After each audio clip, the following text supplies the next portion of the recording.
viimane öö Suurkukes koos või? Mis sa arvad siis, kas tuleme kunagi tagasi majja? Nagu elama või? Jaa.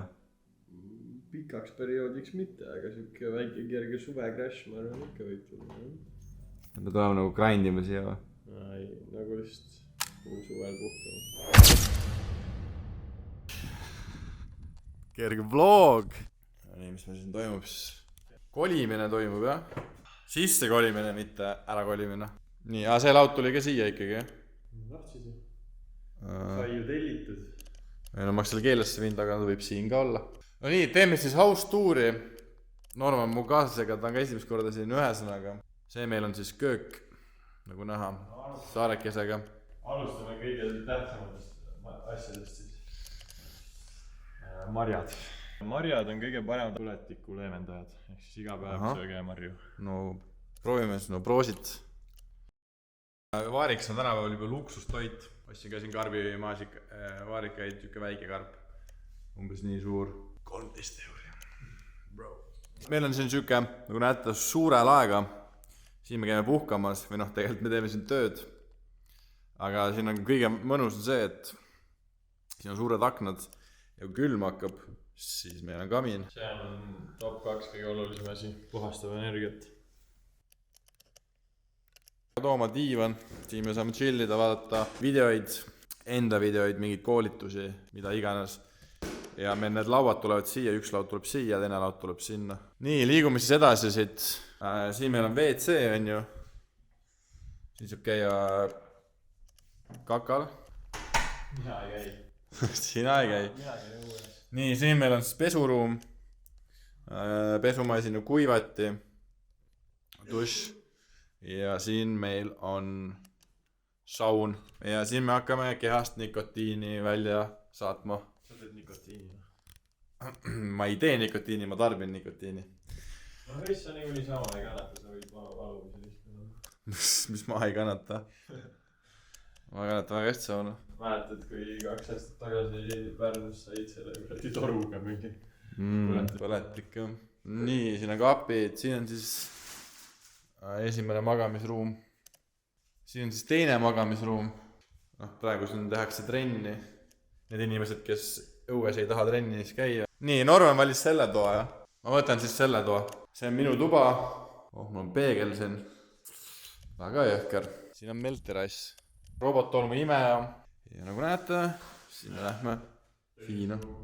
Meie staff on jõudnud, nagu te näete. Ja siin on täis puidust lauad. No nii, mõned tunnid on möödunud.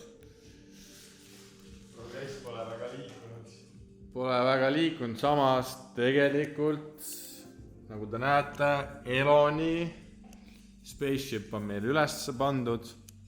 Kaugel muru peal ja kohe näitan teile, kui kiire internet speed on. Kohe vaatame, mis tuleb.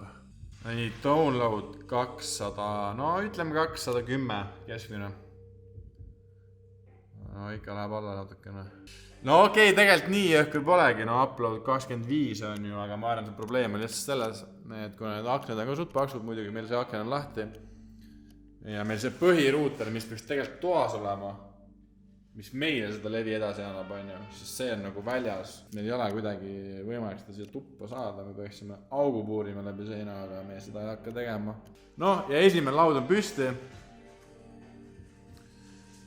Selline ta siin ole, aga kurat see faks, ma vaatan, et see hiirematti peab blurrima hakkama. Kogu see kaader on cancel. No nii, väike vlogi update meil siin. Päris palju on toimunud siin kuu ajaga või noh, selle ühe videoga meil selles suhtes, meil on juba siin 3. lokatsioon. Miks me lausmalt ära tulime? Selles suhtes ütleme nii, et kõikide ühisel otsusel oli see meie kõigile parem. Maja oli muidugi väga ilus, aga ta jäi natuke kaugeks, võttis meilt natuke liiga palju aega ära, sest nagu me teame, siis kutik käivad jõusaalis. Ma käiks ka, aga minuga juhtus vahepeal väike õnnetus. Õlasidemed läksid, op on tehtud. Teine nädal ravi käib, ülejärgmine nädal saan sellest ortoosist lahti ja juba 3. oktoobril toimub meil mida? lähevad Hiinasse. Meil lähevad Hiina. See on väike tagasihoidlik set. Siuke ta meil siin on. 3. laud on ka. Sassis, väike kuldkala meil siin. Kõik jutud. Nii meil siin käib, millega see Norm praegu tegeleb siis meil siin 18. septembril. Milleks me valmistume? Me valmistume oma esimese offeri launchiks meie Hispaania ehete brändiga, millest tuleb kõvasti juttu kogu vlogi vältel. Mida tähendab offer? Ohver. Offer. See, kes tangi metsas kinni seotud läheb. Ma mõtlesin F-iga. Offer on, näitasin, mis offer tähendab. Alex Hormozi offer formula. Ehk siis hea offer on dream outcome korda perceived likelihood of achievement jagatud time delay korda effort and sacrifice. See on siis võrdub value, aga samas ta võib ka võrduda nagu offer. Offer on pakkumine kliendi ja teenuse või toote pakkuja vahel. Siin samas tuleb see value mängu, et offer on täpselt nii hea, kui suur on see nii-öelda väärtus kliendi silmis. Ehk siis kui väärtus on väike, siis on ka offer sitt. Kui väärtus on suur, siis on offer hea. Siin ongi need 4 asja, mida sa saad siis oma offeris nii-öelda kas siis suurendada või vähendada, mis teevad siis seda väärtust kliendi silmis, tõstavad seda. Okei, cool, aga mis arvad, miks enamus vahetab näiteks Eesti e-commerce poed läbi kukuvad või failivad või teevad, kui ma ütlen, miinust? Mis arvad, mis nende põhjus võiks olla? Kas nad on liiga keskendunud nii-öelda enda toodetele, enda brändile kui sellele, et miks see toode nii-öelda inimestele kasulik on ja miks inimesed peaks seda kasutama ja nii edasi, vaid you get the point? Ma arvan, aus vastus on see, et ega enamusi brände rannivad tegelikult ju mingid vanemad inimesed, noh. Ega meiesuguseid noori, kes mingid e-commerce brände rannivad, väga palju ei ole, noh. Ega sa ju tead väga hästi enda tutvusringkonnast, et enamus on sellised 30+ inimesed, kellel on mingisugused ajale jalgu jäänud arusaamad, kuidas peaks äri tegema, kuidas peaks turundust tegema. Nad ei tegele enda piisava harimisega ja ongi, kuna kogu aeg ju maailmas kõik areneb, kõik liigub edasi nii turunduse äri tegemisega, siis ma arvan, et selline keskmine Eesti e-kaubandusettevõtja lihtsalt on jäänud ajale jalgu, ei hoia ennast uuenenud infoga kursis ja sellepärast ta ongi keskmine, lihtsalt average. Kuid ma ütlen teile ausalt, internetiskillid on praegusel ajal nii väärtuslikud, nii palju võimalusi on. Marketing, video tegemised, graafiline disain. No võib-olla graafiline disain polegi nagu nii hull, põhiliselt on reklaamide tegemine ja siis content creation. Nii et kui tahate lähemalt teada, kuidas neid asju teha, kust alustada, siis droppige komment koolitus ja me mõtleme, võib-olla mingi aeg dropime koolituse. Aga selles suhtes see on meie esimene vlog, esimene video. Meie selle kanali eesmärk on siis näidata oma teekonda, kuidas me ise Hispaania brändiga Hispaanias hakkama saame. Me võtame teid oma teekonnale kaasa. Mis teed? Räägi, mis sa teed? Oled närvis juba või? Nii, aga sa filmid mind ei anna mulle flight number.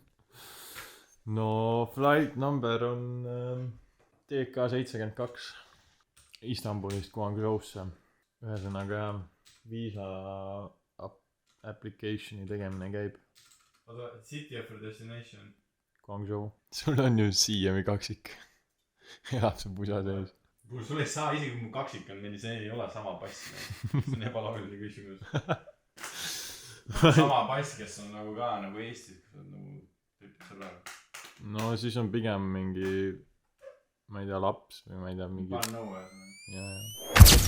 Nii, ühesõnaga, see on korraliku loogi alguse intro nüüd lõpuks. Käisime just saatkonnas saime viisad kätte. Loodetavasti neid siia koguneb aja jooksul nii mõnigi. Nagu näete, mina juba varem olen käinud ühe korra. Üks on siin, see on uus.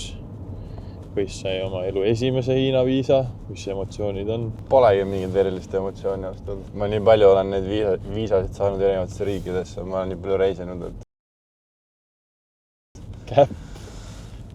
Et mul on siuke täiesti tavaline feeling. Eks ma olen selles mõttes nagu excited ikka, aga selles suhtes mul on nagu elus esimest korda lähen selles suhtes nagu tööreisile, selles suhtes nagu pikem. Muidugi ma olen ühe korra elus käinud Poolas kuu aega, veitsime ka päris pikalt, oli ka tööreis, aga selles mõttes nagu Aasiasse minna või väljaspool Euroopat pole nagu varem käinud. Et selles mõttes on nagu äge. Oled ju Aasias käinud? No kui ma mõtlen tööreisil. Et see on siuke hoopis teistsugune feeling. Ühesõnaga, ma ei tea, miks võissi üldse excited ei ole. Mul on küll niimoodi, et ma juba täna on teisipäev reedel, me lähme. No lihtsalt magama lähed õhtul, siis muust ei mõtle kui sellest, kuidas juba tahaks minna. Sellega ongi see, et ma olen ühe korra käinud, ma juba tean, mida oodata ja kinda on ju see vahepeal, et kui keegi teine suga tuleb kaasa ja sa ise oled ühe korra seda juba kogenud, siis sa nagu tahadki teisele vennale ka näidata seda, nagu kinda mingi andmisrõõm või ma ei tea, kuidas sa seletada. Andmisrõõm? No on ju veits. Ma ei tea, vahepeal on see, et nagu sina oled mingit ägedat filmi näinud, siis oled nagu me peame seda vaatama, seda filmi uued, nagu sa ise vaatad seda sama filmi kas või 2 korda uuesti, vaat sa tahad, et teine vend ka nagu näeks seda. Jaa, ei true, mul on ka nii olnud, kui ma Filipiinal käisin. No see on juba teine asi see, et kui sa oled nagu nii pikalt ära, siis kui räägid vaata võõrkeeles, lõpuks nagu tüütab ära, nagu tahaks mingi oma tüübiga ka rääkida. Oma ema keeles nagu. No kui ma käisin Hiinas 2 aastat tagasi, siis oligi kogu aeg mõtlesin, et oi, võiks keegi teine siin ka lihtsalt olla. Läks nii palju lõbusam. Ühesõnaga, nüüd me lähme Sigari majasse ostma Al Capone'i tobi. Põhjus on väga lihtne, kuna Hiinas äri tegemine põhimõtteliselt tähendab seda, et sa lähed kuskile kohale factorisse või kuskile office'isse, siis neil on, kõigil on seal ülikorralikud teelauad. Nagu me kõik teame, Hiinas on teekultuur on väga teemas, kogu aeg juuakse teed ja siis äri tegemine käib samamoodi. Sa istud klient ja siis mingid factory inimesed istuvad teelaua taha maha, hakkavad teed jooma ja siis lihtsalt tõmbad tobi täiega. Ja eks te kõik näete ka seda. Ja siis me võtame muidugi mingid Eesti maiustused kaasa. Ma arvan, et sellega me teeme plussrepiga endale väike kingitus. Tükike Eesti kultuuri. Ostame siis tobi, siis no natuke ikka tahame ise ka tõmmata, aga peamiselt siis ikkagi kingituseks, et kindel või? Nojah, vaatame palju ise tõmbame, palju ära kingime, aga ühesõnaga Hiinas on suitsetamine on väga teemast, nagu tobi võib teha igal pool, nagu siseruumides ka. Ja siis me mõtlesimegi, et kuna nad ise tõmbavad mingi hästi parmutobi seal kogu aeg mingit punast pikka, siis mõtlesime, et võtame ikka kvaliteetset värkiga kaasa, natuke Al Capone'i pakkuma neile seal. See on vähe siuke huvitavam kingitus, kui võib-olla mingi kuradi vana Tallinna kommid, mis me ka niikuinii võtame kaasa, aga noh. Ühesõnaga jutt jäi poolel jah, et me üritasime täiega sebida odavalt kuskilt Al Capone'is on mingi 2 korda odavam kuskil Saksamaal ja Hispaanias. Me olid mõned tuttavad kuskil Hispaaniast, aga üritasime sebida, et please tooge meile mingi plokk tobi odavamalt, aga ei mänginud ikka välja. Peame ikkagi Eestist kalli raha eest ostma. Sigarid. Nii, Al Capone'i saime kätte. Kuradi kallis lõbu ikka, 120 €, aga noh, võrstit ütleme nii. Nii, ja siis meil on uus side mission on juba, oleme tulnud Kristiine keskusesse, et natukene raha vahetada. Meil on siin korralikku tänavahaslit oleme teinud, veits on sulli, siis ongi mingi 50 € vahetame Hiina rahaks ja ülejäänud paneme lihtsalt kaardile. Teadupärast Hiinas on täiesti cashless society. Põhimõtteliselt seal ei olegi, no kui ma käisin, siis ma ei kasutanudki kordagi sularaha, aga ma ei tea, igaks juhuks võib ikka 50 € vahetada.